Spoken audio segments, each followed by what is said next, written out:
mining all day, mining all night. When will I find something? Whoa! Woo, boys! Looks like we struck gold. I am thrilled to announce that our partners over at Secondhand Geek are sponsoring the channel with an incredible giveaway. That's right. By signing up to their website using my affiliate link down in the description below, you will automatically be entered into a draw to win the brand new 2025 Leagues of Votann Christmas Battle Force box. Woo! Secondhand Geek is an incredible platform for all of your second-hand used miniature purchases. It offers a reliable, reputable, and secure platform for you to buy and sell your minis. So don't forget to sign up today using my affiliate link down in the description below for a chance to win the brand new box. What are you waiting for, lads?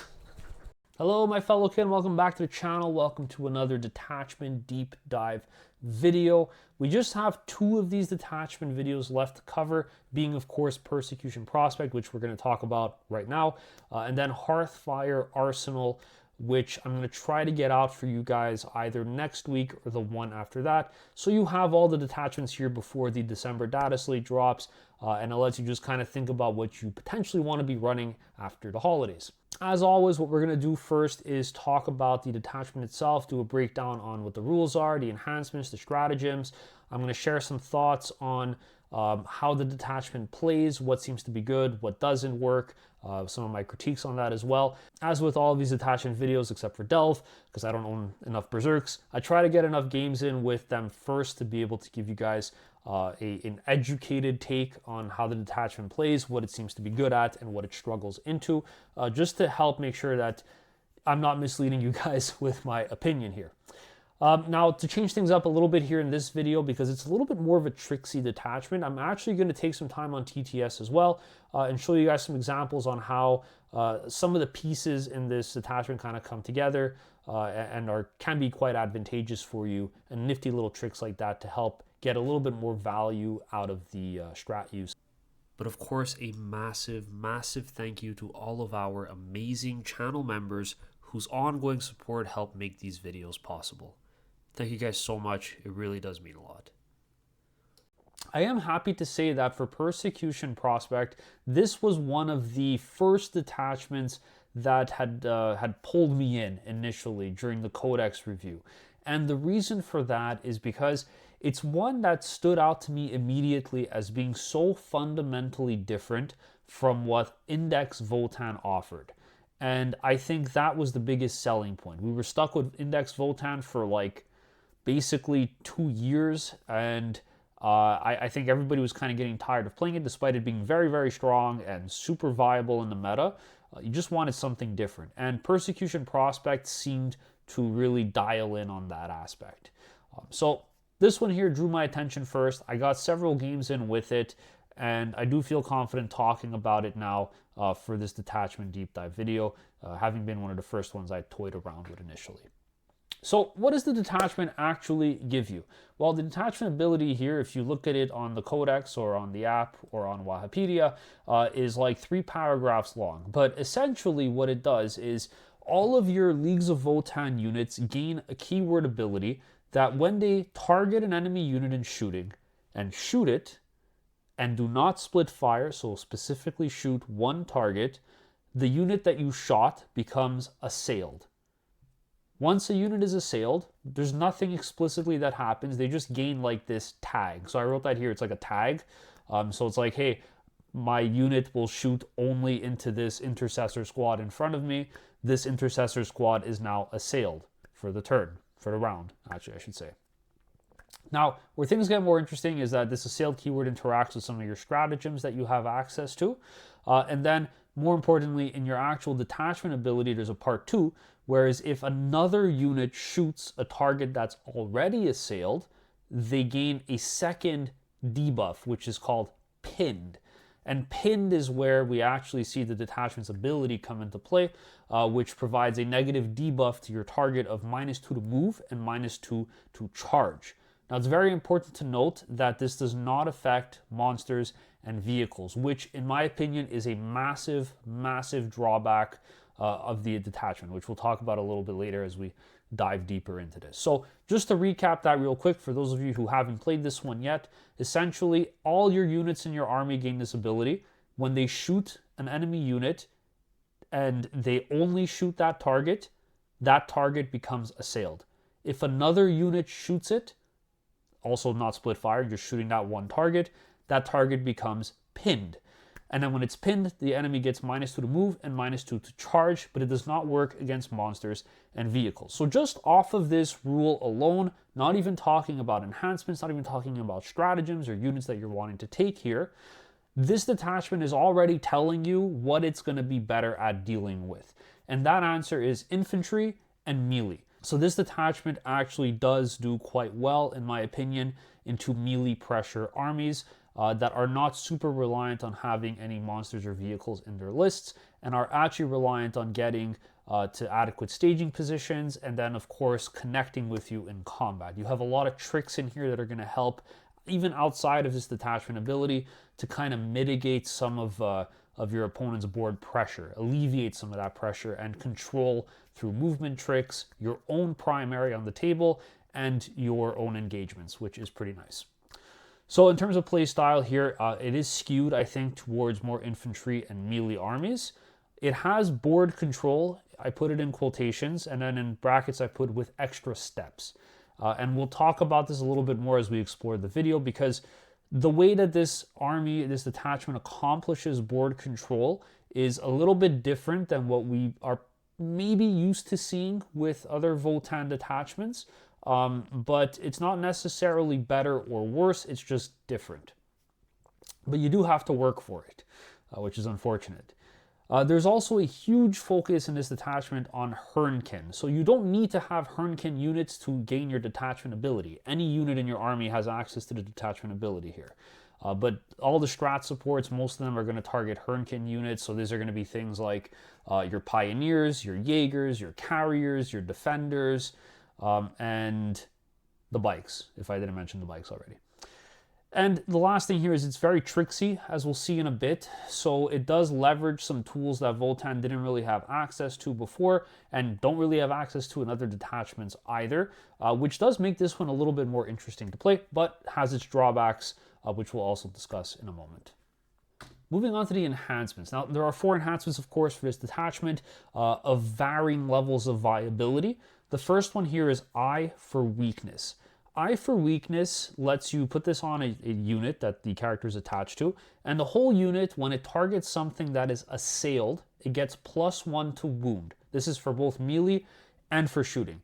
It's very powerful. It's extremely relevant for several different builds you could run. So think about things like Hearthguard squads, so like a brick of Hearthguard gaining +1 to wound for both melee and shooting. It sounds a lot like what you get inside of Needguard, which is one of the, I think, one of the biggest strengths in terms of amplifying your output is getting +1 to wound on this Hearthguard brick. There's also a really nice little combo in here, which we'll talk about a little bit later, where you could potentially even give this to an Iron Master leading Bolter Thunderkin, which you never see. You never really see anywhere else except for like the odd 3-man who's there to strip cover somewhere because of the 36-inch range guns.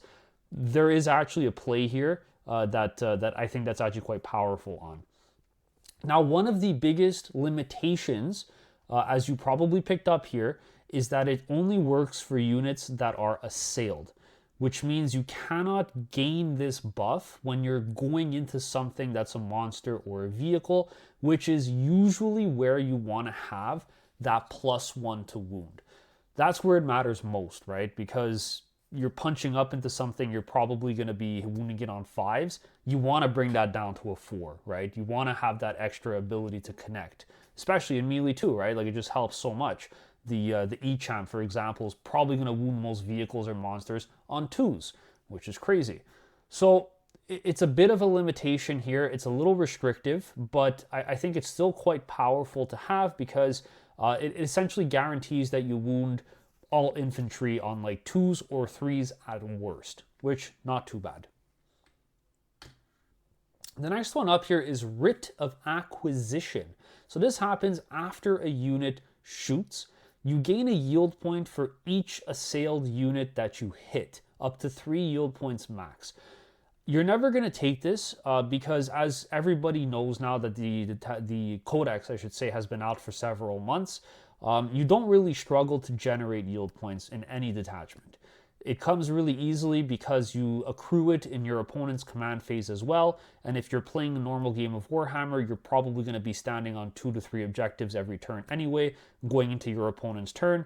So you'll be generating a large number of yield points. You'll have the Memnir to help give you yield points as well. So it's just not something you're going to be looking to invest your points in, especially because you're going to have to take this on a character who's going to be leading a unit, and you're going to be trying to optimize how many yield points you get. And theoretically, it doesn't even really work that well with your detachment ability, because your detachment ability does not want you to split fire. If you were able to split fire and assail or pin all the targets you hit, hey, now this is a little bit more interesting. But unfortunately, you have to only focus fire and not split fire your units if you want to trigger that tag, that assailed going to pinned or 0 to assailed. So in that case, I don't think it's super great. It's not really helpful. The target has to already be assailed, which means, again, it's going to have to be infantry units only. So not monsters or vehicles, I should say. And you just don't really need the yield point generation here. It's unnecessary. Next up, we have Surgical Saboteur. This is after one of your units shoots. If you hit a monster or vehicle, the unit is pinned.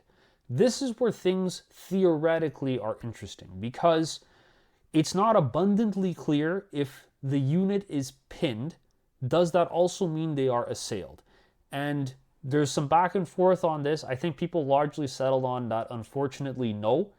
If you're pinned, you're not also assailed, because it doesn't specify that if you are pinned, you are also assailed inside of your detachment rule, which I do think might be an oversight, to be honest with you. But unfortunately, GW has not yet come out and clarified this or FAQ'd it, so presumably not actually the case, which is unfortunate, because I think that actually really does kill a lot of the viability out of this enhancement, because that would have been a really strong way for you to synergistically get a monster or vehicle critically at a specific moment in time assailed, so that you could benefit from a wide array of buffs, stratagem supports, enhancements that are going to allow you to really just commit to destroying that unit. And as we'll see in a bit, would circumvent one of the other big drawbacks of this detachment, which is lacking damage. It does lack a lot of damage. There's no real punch in this one, outside of a couple cute little combos you could do, but on average, it has lower damage output than the other detachments we've spoken about by a long shot. And I think this would have probably helped quite significantly if they could have just tweaked this a little bit, or clarified that if something is pinned, it is also still assailed. You're not moving from assailed to pinned. You are pinned and assailed. You get both. So it's unfortunate, really, because I think this would be a really interesting enhancement to take. But at this time, I'm struggling to really see why you would take this, potentially on something that comes down from Deep Strike, like an E-Champ, for instance, or a Call with Hearthguard, and then you have that kind of slow monster or vehicle down, potentially, but usually you want to just kill it anyway. So I just think it's a little too limiting, unfortunately, because of that discrepancy between being pinned versus assailed and pinned. So not one you're probably going to look to build into your list. So the last enhancement we have here is a really interesting one, Nomad Strategist. I tried to simplify the verbiage around this one as much as possible, because it's quite a lengthy text in the codex. But essentially, once per game, at the end of your opponent's fight phase, you could spend up to 4 yield points. You then select one unit in your army, and for every 2 yield points you spent, you pick another unit. So you theoretically get 3 units if you spend 4 yield points that you could target at the end of your opponent's fight phase. They have to be Hernkin only. Again, so this was going to be your bikes, it's going to be your Jaegers, your carriers, your defenders.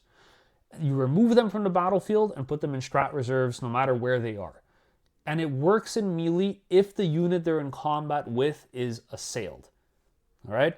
So a lot to take in over there. But essentially, once per game, your Hernkin units, you could spend the yield points and get up to 3 of them to go back into strategic reserves, even if they're in combat, so long as they're in combat with an enemy that's assailed. So essentially non-monsters or vehicles. Which is, again, unfortunate, because usually how you would use this aggressively would be just jam your bikes into a monster or vehicle so that they're tagged and they have to fall back and shoot to do something on the table and potentially go over you, so take a desperate escape forward. But it doesn't work because you can't assail a monster or vehicle, so missed opportunity, again, in my opinion. But this one is quite interesting. At first, I did not read that it was once per game, and then I thought that this was an auto include, because in that case, you could kind of have like a 5-man Jaeger squad just screen your backfield, like opposite of where your home objective is.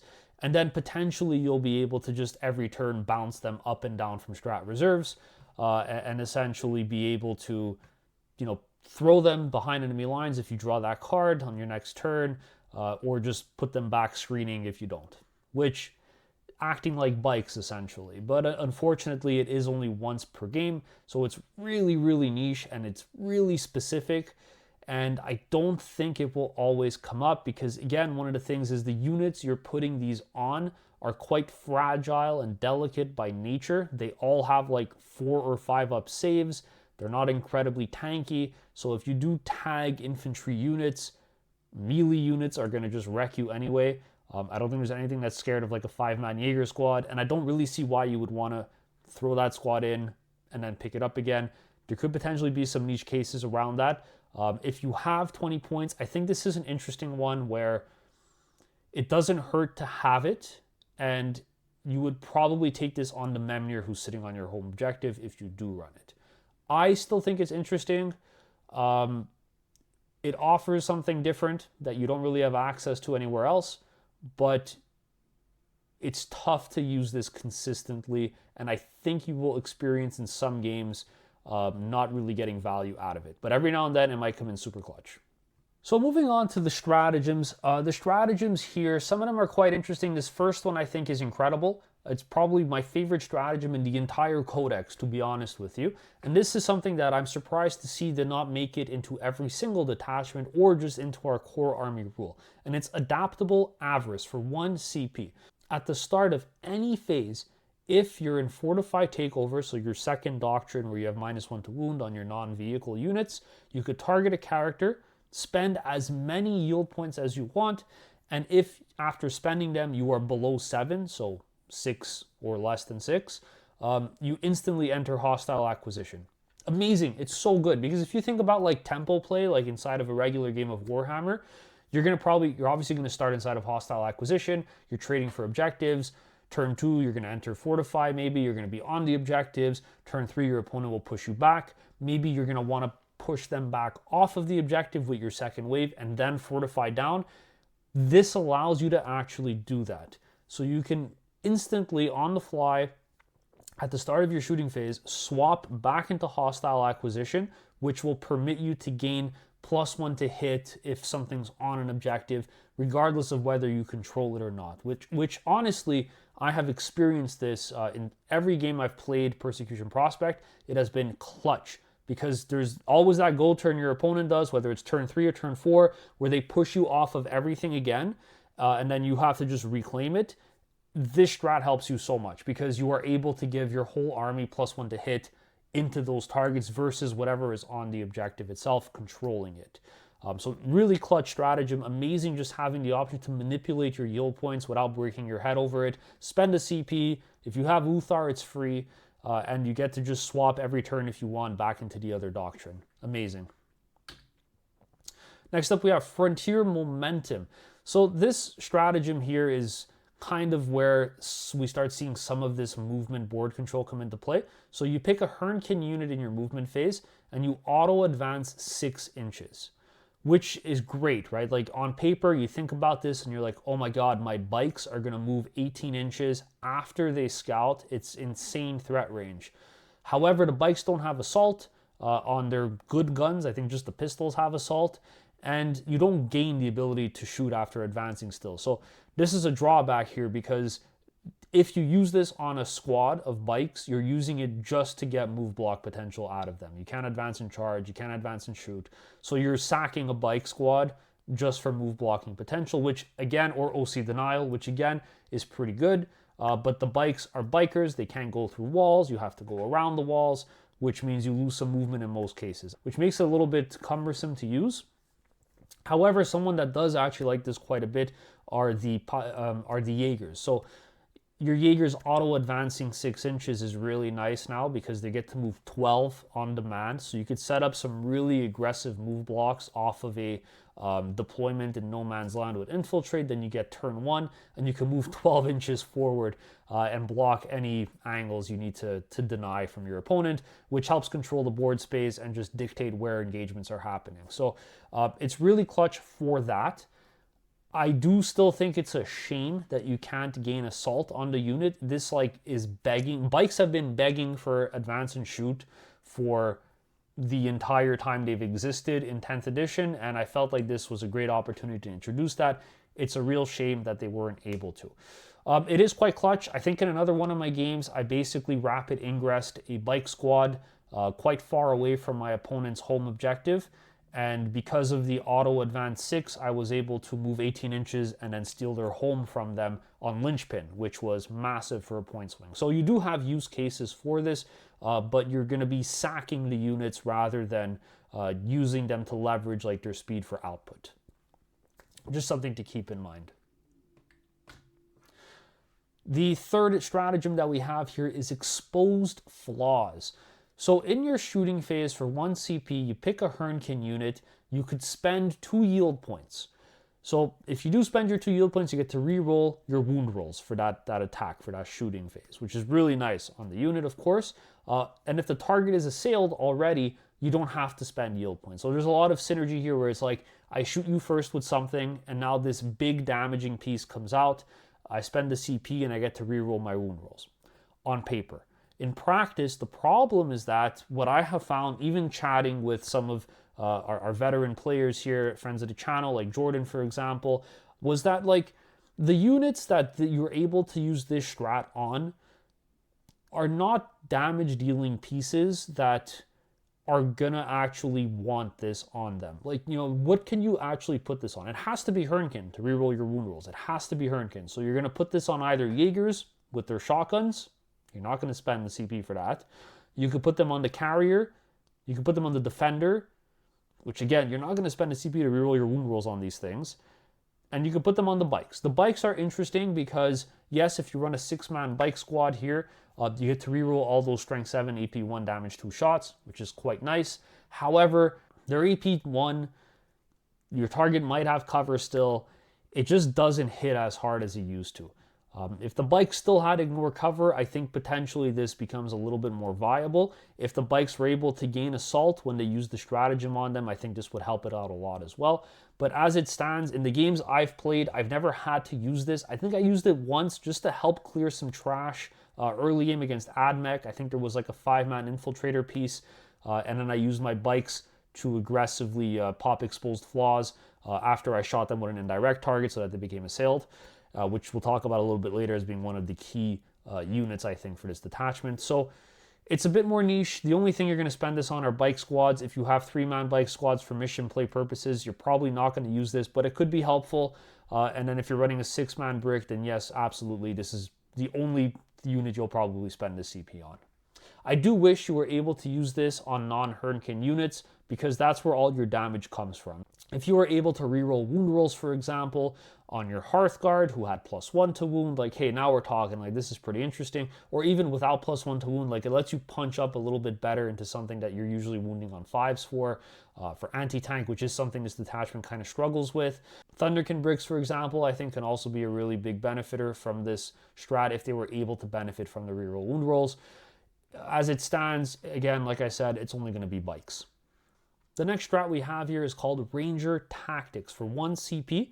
And essentially here in your shooting phase, you get to reroll all your hit rolls, but the target must be assailed or you have to use it on a Hernkin unit. So here, this is kind of where I wish the wound stratagem had this option as well, this condition where if the target's assailed, anybody could do it, otherwise just Hernkin could. Because I feel like it's a little bit restrictive in terms of accessing your damage on units that don't really have that much damage output. But in any case, What this really means is a Hernkin unit gets to reroll all their hit rolls, or if something's assailed, anything can reroll hit rolls. And this is where another cute little combo comes in that was recommended to me by Ronnie Kinney, friend of the channel, and another veteran Votann player, where essentially you could take the +1 to wound enhancement on an Iron Master leading 6 Thunderkin with the bolters. And the bolters are 3 shots each, I believe, with sustained hits 2. So you can actually use this strat to fish for your 6s, which are sustained hits 2, and then you get +1 to wound on the unit as well. So it's just like an insane volume of fire that you could get out of a unit that's usually considered quite unconventional or lackluster for damage output, and just like explode that ramp in terms of how much output that unit can muster. So Iron Master with the enhancement for Writ for weakness, I think it's called, and then after that you pop this strat on them as well after something has been assailed, and you get to instantly just like double their damage. It's pretty crazy. Also worth mentioning for the strat that there's no restriction around what type of unit is able to benefit from it in terms of like keywords of like vehicles, monsters, infantry, bikes, things like that. So you can use this on a land fortress if you wanted to, which is also pretty nice because now suddenly you're getting reroll all your hit rolls on your twin bolter, which is sustained hits 2, then you have twin linked, so you become extremely consistent on that output. And then also for the matter cannon, which again has sustained hits 1, just letting you fish and become a little bit more consistent with that that throughput. So it's a pretty good strat. This is one of the stronger ones. It's one of your only source of damage in the entire detachment. So one you're probably going to be using every time you activate to engage one of your units. Next up is Claim Staker Reflex for 1 CP, an extremely powerful stratagem here, one that's probably the reason why you're going to look to run this detachment and lean into that tricky aspect of Votann, where you get to reactive move anything in your army except for vehicles or artillery up to D6 inches. But if you spend 2 yield points, you actually get to move them a full up to 6 inches instead, being of course the limit of their movement range, so not exceeding that. But in any case, this really means that you get to reactive move any single one of your pieces on the table, except for vehicles or artillery, which is extremely, extremely powerful. And we're going to show an example of this on TTS in a little bit, where I kind of recap some of these powerful combos and how I see them working and what I've literally experienced in the games that I've played, and what makes them so potent. So really nice. There's like, ways, of course, on several of the GW maps. If you play on GW, you could use this on, I believe it's layout 1 and layout 3, potentially layout 2. I'm not too familiar with it. I don't remember off the top of my head. There's like that big ruin piece that's like this, the box. You could have your Thunderkin be right behind it. They walk out, they shoot something, and then if someone comes to charge them, they just walk away. Or if something comes to shoot them, you just walk away and hide behind the wall again. As they get within 9 of you to threaten your objective. So really, really nice just having something like this. You could use it flexibly on Hearthguard as well. So your Hearthguard come down from Deep Strike, somebody moves to go charge them. You just walk behind a wall again and you're good. You can also use this to bait people with your heroic intervention threats. So for instance, if somebody comes to charge your Jaegers in the middle of the table, you don't want to gamble on the 6-inch move. On the D6, I should say reactive, you spend the CP here, you move them flat 6, they now have a potential plus 6 inches to whatever charge they had to initially get, either pulling them out of charge range entirely or pulling them closer towards your Steeljack unit that's hiding behind a wall, which is really effective at dealing with those early game skirmishers. So it's just quite nice. It lets you have a little bit more control over engagements. As I've said a few times now, this detachment seems to be quite good at that, which really lends support to it being a good choice into melee armies. The last strat that we have here is Dispersed Formation for 1 CP. And this is a little cute one here. Essentially, you pick an infantry or mounted unit. That's the only criteria. And then you give it stealth and cover against 1 attack. So 1 unit's activation into them. Kind of like how Armor Contempt works. It like fades after that 1 unit engage them and the next activation starts. So it's just for 1 activation, you gain stealth and cover against the attack. It could potentially be clutch if you're against something that hits on 4s, going to 5s. or potentially even like someone just undercommits what they need to get you off an objective without actually touching it. And now, hey, look at that, you spiked and you suddenly survived because you made them hit on going from 3s to 4s on something. So the map just moves more favorably in your direction. You have access to cover, so you don't have to necessarily string something out behind a wall. You could just have a full 5-man Jaeger squad on an objective, for instance. It's really cute. It's something that could come up, and you're probably going to use this if there's a play here to keep something alive on an objective, of course, and your opponent undercommits resources to pick that up.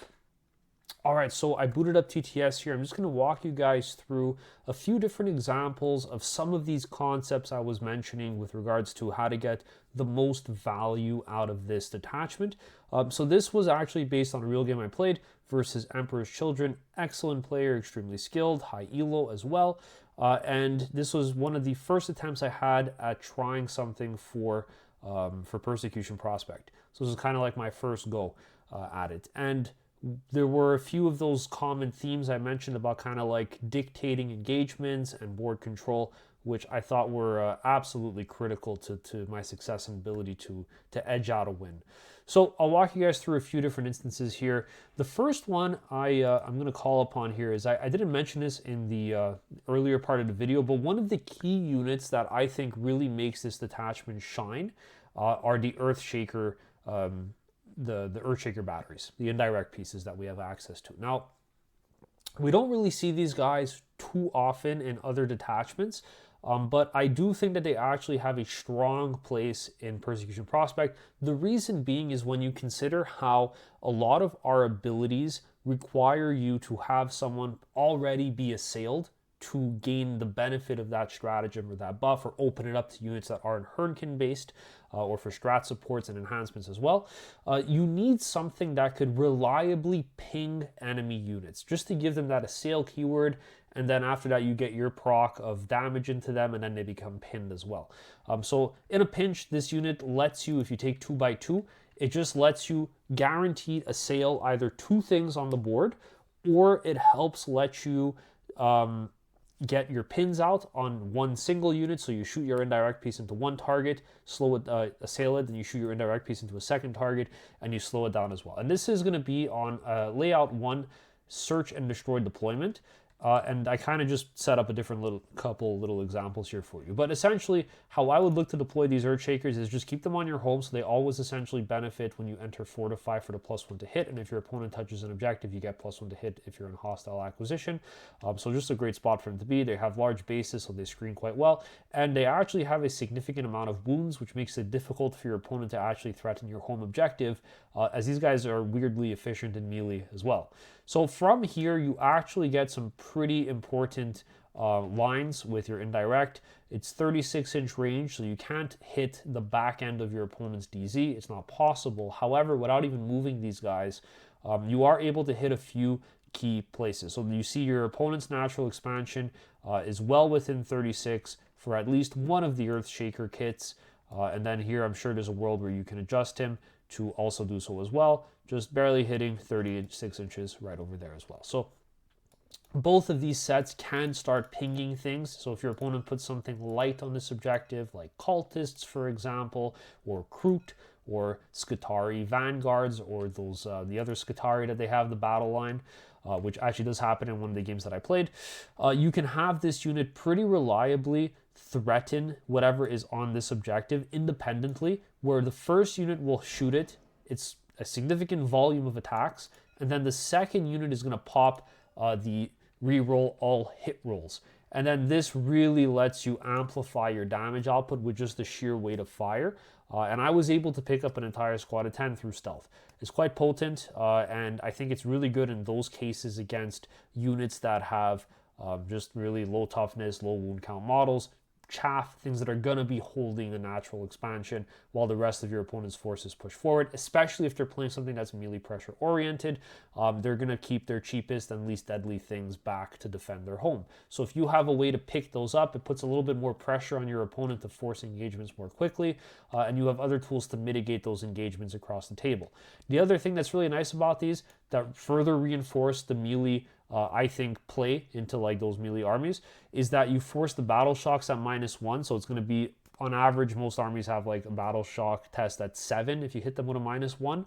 So if you do this twice, on average, they fail once, which means that you could turn off strat support for them defensively, offensively. You could turn off the ability for them to heroically intervene, which is massive for melee armies as well.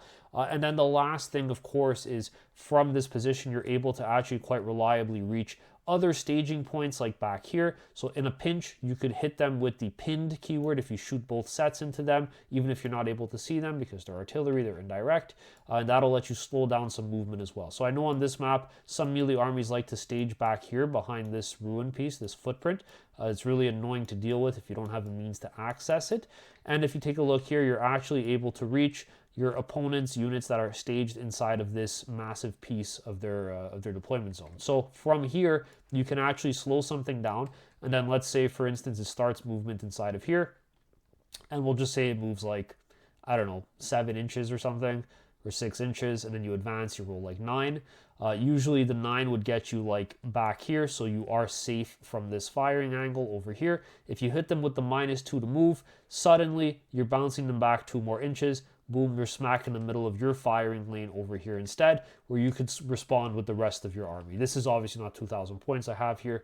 It's probably like closer to 750, just for the purposes of this example. But if you have other tools here, suddenly you gain access to hitting whatever was trying to stage in this firing lane. And it's just a really good deterrent to tell your opponent, like, hey, you're going to have to wait another turn to stage.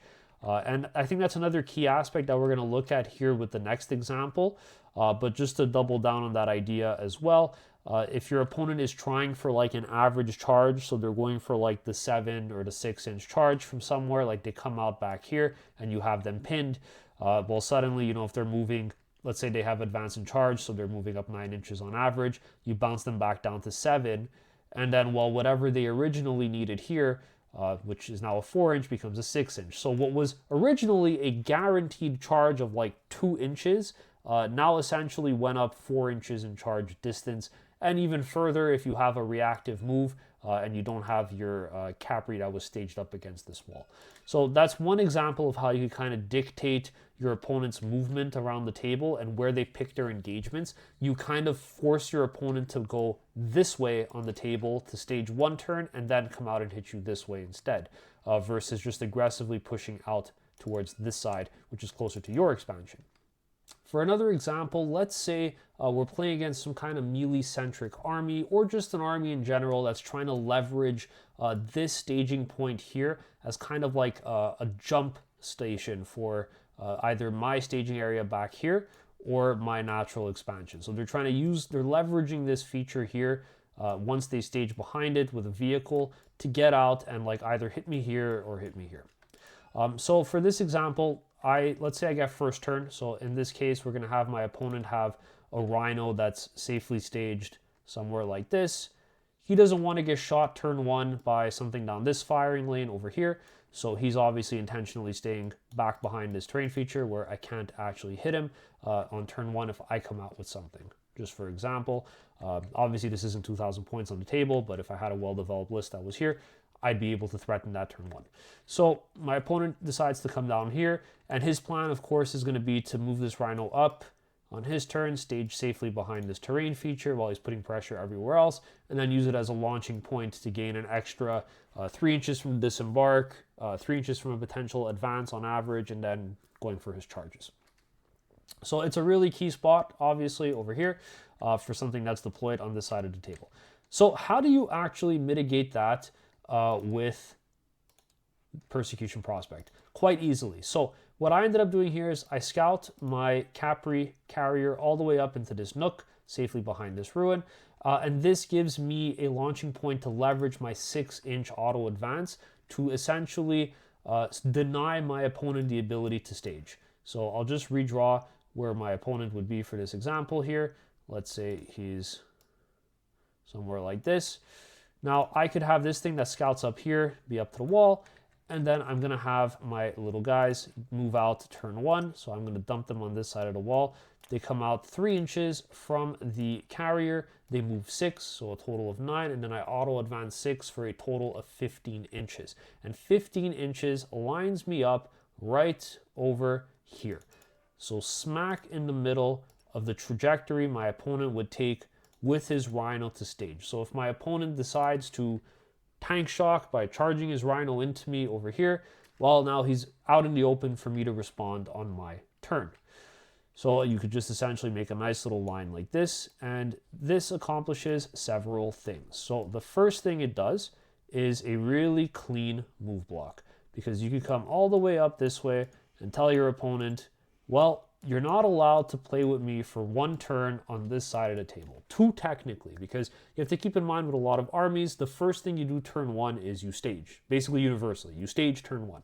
So something is going to want to come out and move either here, move either here, move either here, and stage. So it takes 2 turns to hit something, right? By that logic, because your opponent's going to come 1 turn here and then hit you. 1 turn here and then hit you. So it's going to take probably 2 turns to be hit.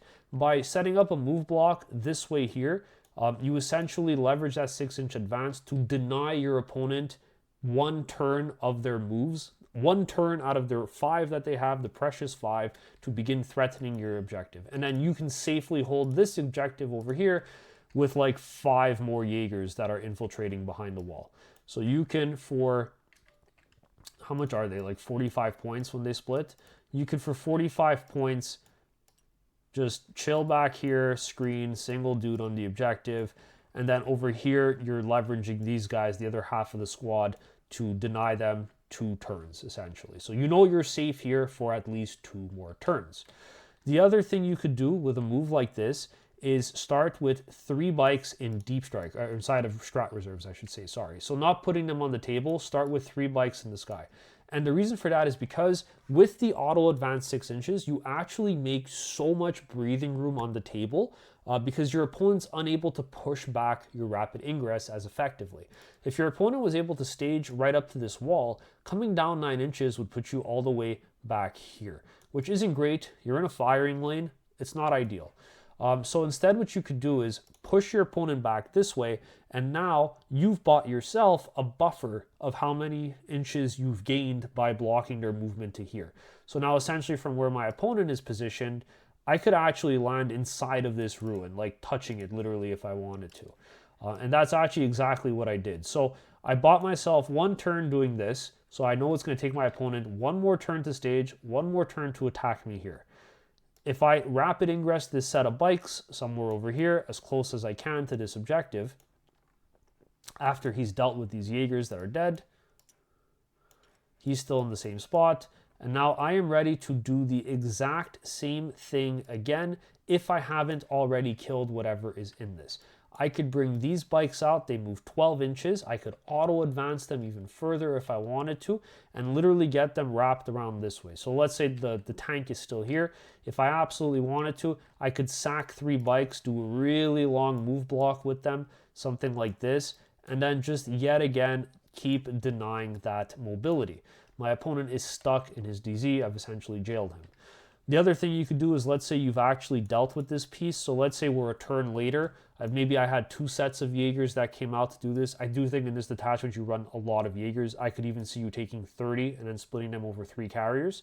But let's say in this case we're a turn later. This Rhino has been dealt with. It's not here anymore.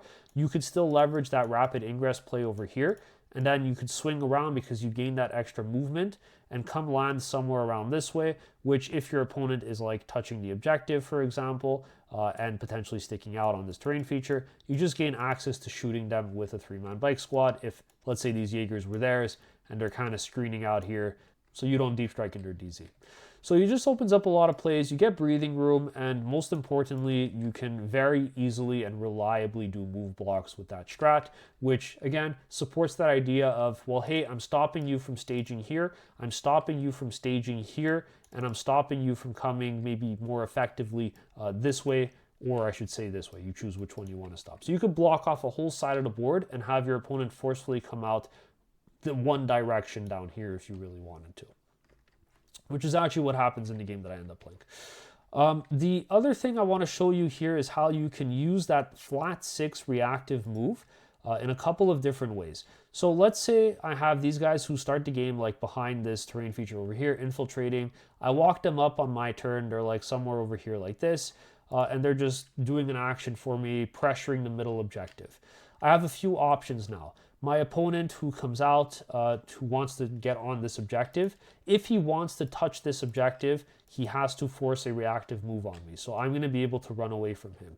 And I can either use the reactive move to get inside of this vehicle. If I was further away, I could do a 6-inch and get inside, which means he's standing out in the open now. He didn't gain any units out of me, so I got to preserve a resource where he got to expend one, which just helps a lot inside the resource war. Or I could do what I think is actually really, really fun in this detachment, is use the steeljacks. So I don't love steeljacks, but I think in this detachment they shine for this specific use case. My opponent comes out this way, 6 inches, right? They want to charge me. I reactive move, flat 6. I don't even gamble on it. I spend my 2 yield points, I move 6 inches away, and I come all the way down here. And I say, hey, do you still want to charge me? Because if you do, I am going to heroically intervene with 6 steeljacks.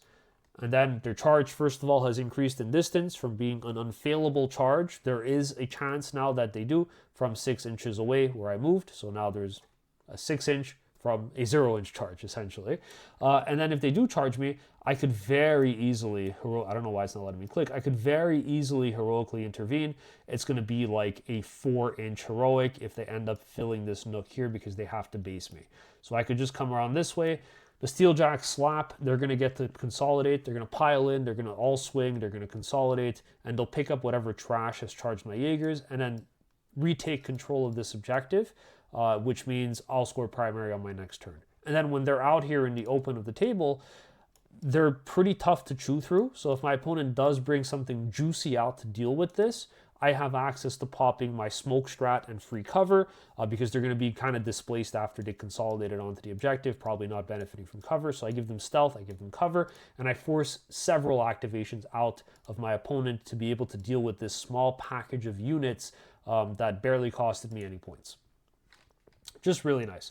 The last thing that's quite cool about the reactive move here, and I also included this unit here just to kind of demonstrate like the output, I guess, is if you have, there's this really nice spot on layout 1. It appears on several of the GW maps I've noticed as I've been playing them more and more, where you could just like deploy a 6-man Thunderkin unit and walk them out to shoot. So this is a lovely spot because you could walk out your 5 inches, and I would actually recommend you don't take the full 5 here if you can avoid doing so. So I'm going to walk out 4 like this over here, something like that.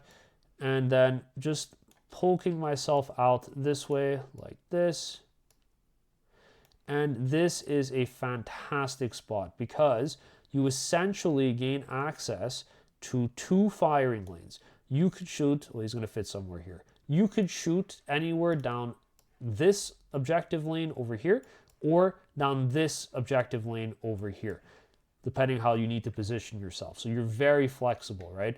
You gain a bunch of different options, and you could stretch yourself out with the Iron Master's tools to always make sure you're benefiting from +1 to hit.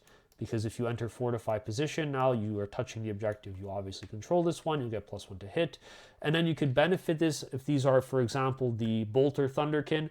You're going to be hitting them with 3 shots each, so that's 18 shots, re-rolling all your hit rolls, sustained hits 1, and you're going to have the AP1 damage 2, I believe, on these. So pretty heavy duty, +1 to wound as well here, which is nice. And then, of course, you could force the Battle Shock by shooting one of your Earthshakers in to hit them with the Assail buff. And then after that, you're going to force a Battle Shock, so maybe even turning off Armor of Contempt, which is clutch.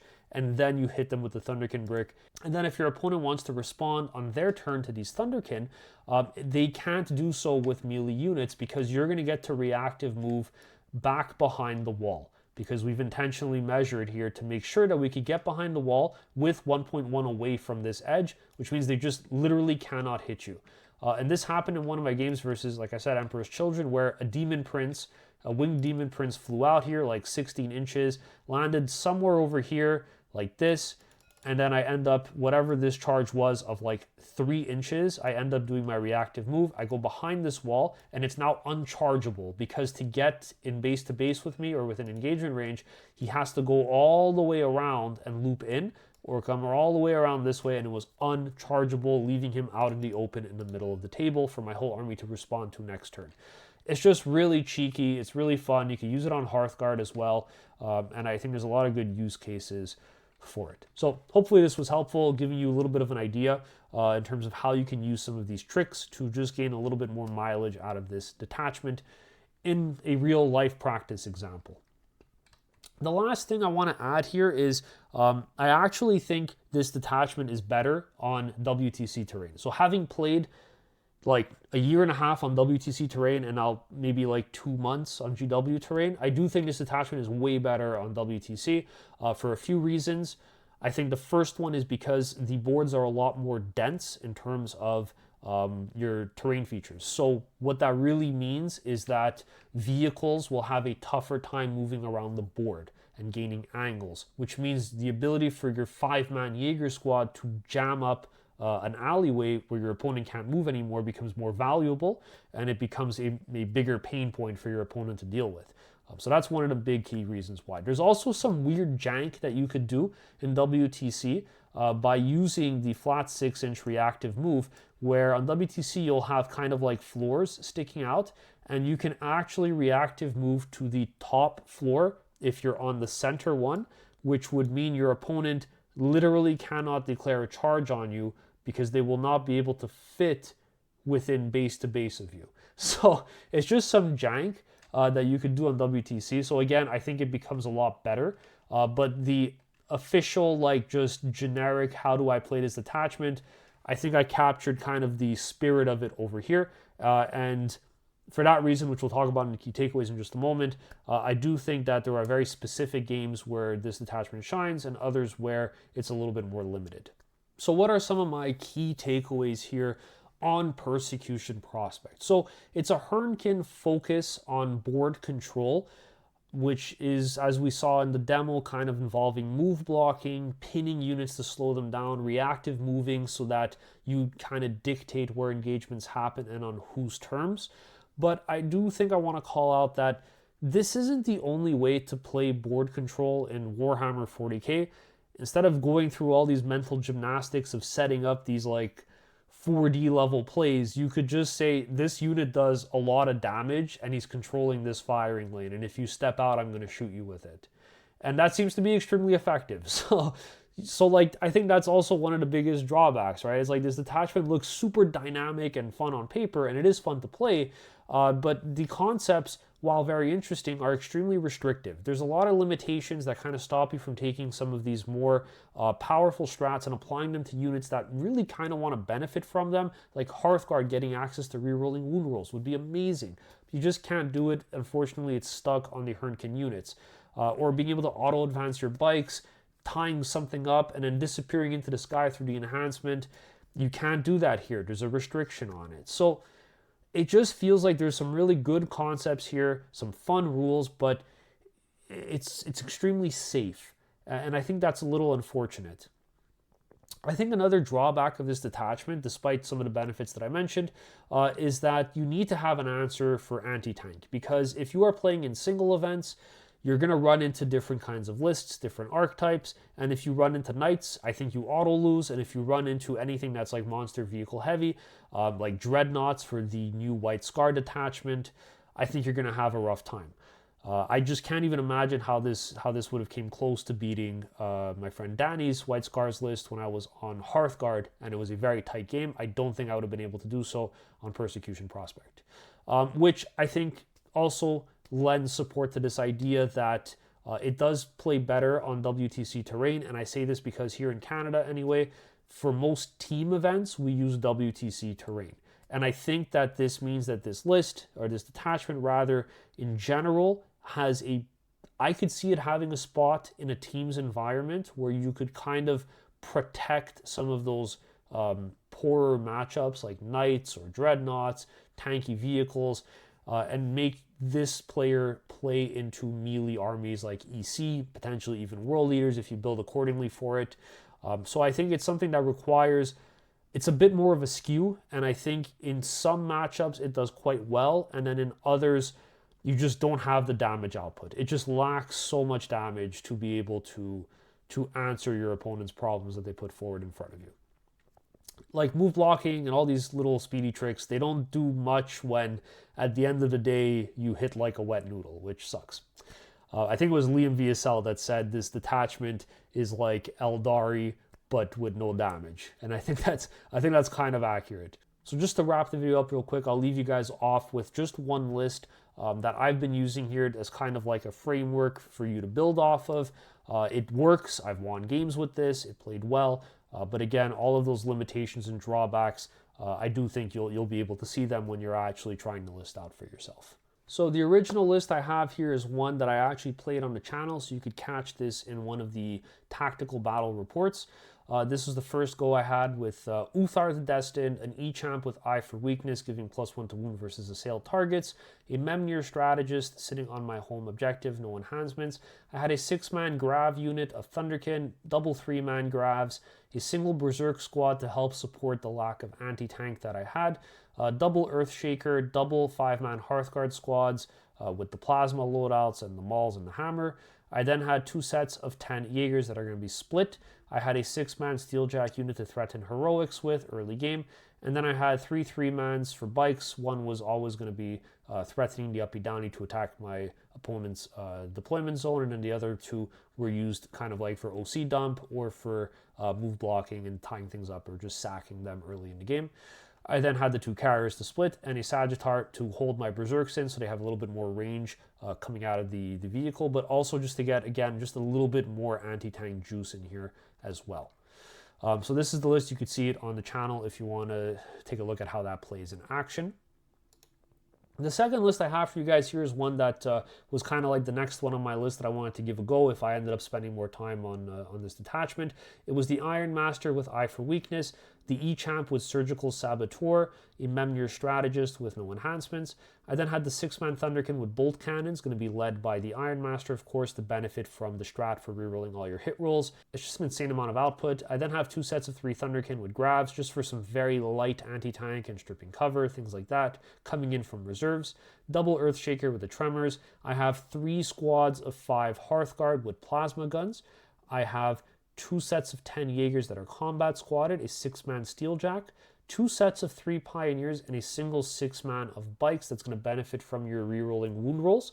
And it's also quite fast, so you could dump a lot of OC on this, or you could do like we saw in my little demo, auto advance the Jaegers up to buffer some area of the board, basically for you to rapid ingress, and now you have a 6-man bike squad that could rapid ingress closer to your opponent's DZ, fly over something, and then just nuke whatever is touching the objective strung out to screen for you. And then, of course, I have the double carriers here to split the Jaegers up. I call this one Team Skew because I kind of just gave up on the fact that I can't deal with tanks. I got rid of the 6-man Gravs. I still find they're lackluster, even in the original list when I played. If your opponent pops smoke or something like that, good luck getting through, which happened. So I ended up dropping them and just doubling down on what this detachment wants to do. And I think you could really do that in a team's event where you could kind of be protected from some of those bad matchups instead. All right, everybody. Well, I hope you enjoyed this week's episode. Definitely a longer detachment deep dive, but it's one that I was quite passionate about because this is the one that was my favorite detachment when I was doing the initial review. And after playing it, I just felt a little discouraged because it did feel like there were some really tight restrictions around how this detachment plays. But all that said, it does have some nifty tricks. It's totally viable in the right environment and context.